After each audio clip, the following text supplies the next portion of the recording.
সুপ্রিয় দর্শক আসসালামু আলাইকুম। Welcome to my YouTube channel care daily ব্লগসে আপনাদেরকে স্বাগতম। আজকে আপনাদের সাথে নতুন একটা রেসিপি ভিডিও নিয়ে আবারও চলে আসলাম। তো আশা করছি সম্পূর্ণ ভিডিওর সাথেই থেকে যাবেন। প্রিয় দর্শক, আমরা হয়তোবা তরমুজ খেয়ে তরমুজের খোসা ফেলে দিই, কিন্তু তরমুজের খোসা দিয়ে যে এত সুন্দর একটা রেসিপি করা যায় আগে জানতাম না। তো আগে জানলে তো বন্ধুরা, এত সুন্দর রেসিপি করা যায় তো আগে জানলে তরমুজের খোসা কখনো ফেলতাম না। তো আজকে আমি তরমুজের খোসা দিয়ে মোরব্বা তৈরি করে দেখাবো। তো বন্ধুরা, সম্পূর্ণ ভিডিওটা দেখলে বুঝতে পারবেন। তো বন্ধুরা, উপরের অংশটা আমি অন্য জায়গায় কেটে রেখেছি, আর যেই তরমুজের খোসাটা ওইটা দেখেন এভাবে আমি এখন তো এই তো নিচের আঁশটা আমি ছাড়িয়ে নিব এভাবে একটা বটির সাহায্যে, অথবা আপনারা চাইলে ছুরির সাহায্যে এটা কেটে নিতে পারেন। তারপরও আমি মনে করি যে এটা বটি দিয়ে সুবিধা হয় কাটতে। আর এই মোরব্বাটা কিন্তু আমাদের দেশে যে আমরা চাল কুমড়া দিয়ে মোরব্বাটা তৈরি করি ওইটাকেও হার বানাবে, এতটা মজা হয় খেতে। মনে হয় না যে এটা তরমুজের খোসা দিয়ে তৈরি করেছি। তো দেখেন বন্ধুরা, আমি এইভাবে আমি নিচের আঁশটা ছিলিয়ে নিলাম। তো এই মাঝখানে ছোট ছোট করে পিস করে কেটে নিচ্ছি। আর পাতলা করে কাটলে ভালো হয়, কারণ সিদ্ধটা তাড়াতাড়ি হয়ে যায়। তো বন্ধুরা, কে কে মোরব্বা পছন্দ করেন? মোরব্বা যদি ভালো করে রান্না করা যায় তাহলে খুবই মজা হয় খেতে। তো আমি তো বসে বসে কি আর করব, তো তরমুজের এইভাবে আঁশগুলা ছাড়িয়ে নিচ্ছি। আর এই যে মাঝখানে যে লাল অংশটা থাকে ওইটাও আমি ফেলে দিয়েছি। তো ফেলে দিয়ে এরকম করে আমি কেটে নিচ্ছি। তো বন্ধুরা দেখেন, আমি এক এক করে সম্পূর্ণগুলো এভাবে কেটে নিয়েছি। তো এখন আমি এগুলা ভালো করে ধুয়ে নিব। ধুয়ে তো বন্ধুরা, আপনারা দেখতে পাবেন আমি কিভাবে মোরব্বাটা তৈরি করতেছি।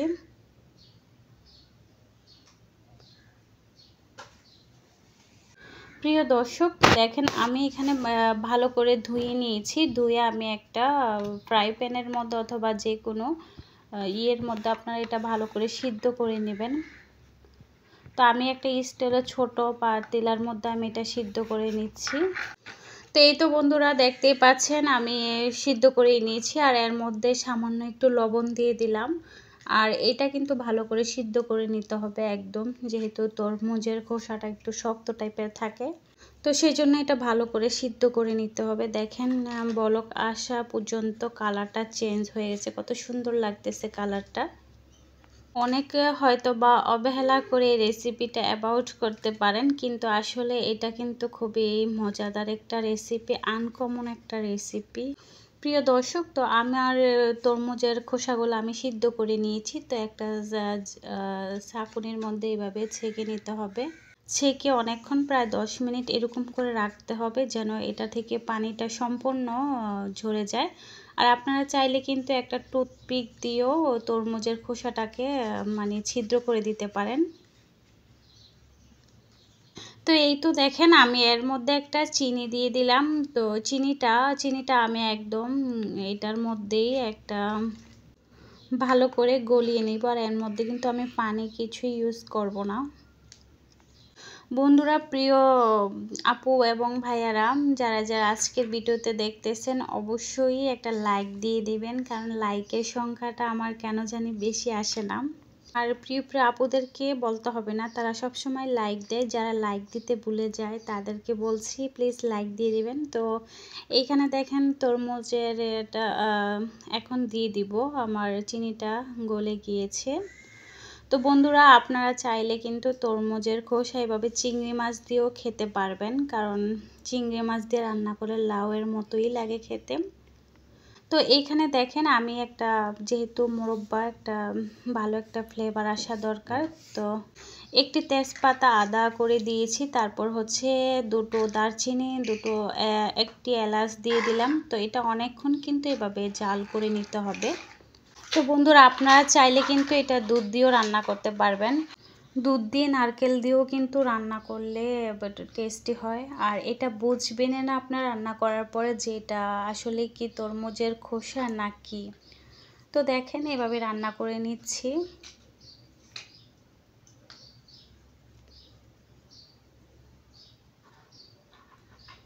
কথায় আছে রাতে রাতে রাঁধুনি হয়, তো আমরাও কিন্তু এখন তাই হচ্ছি, কারণ ইউটিউবে আসার পরে যা কিছু পারি নাই এখন ইনশাল্লাহ সব কিছুই শেখা হচ্ছে।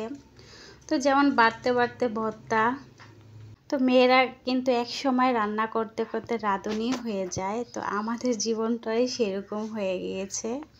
তো এই তো বন্ধুরা কালারটা এরকম চেঞ্জ হয়ে গিয়েছে। তো এই তো আমি আপনারা চাইলে কিন্তু এটা আরেকটু শুকাতে পারেন, তো আমি এই পর্যন্ত এটা রেখে দিব।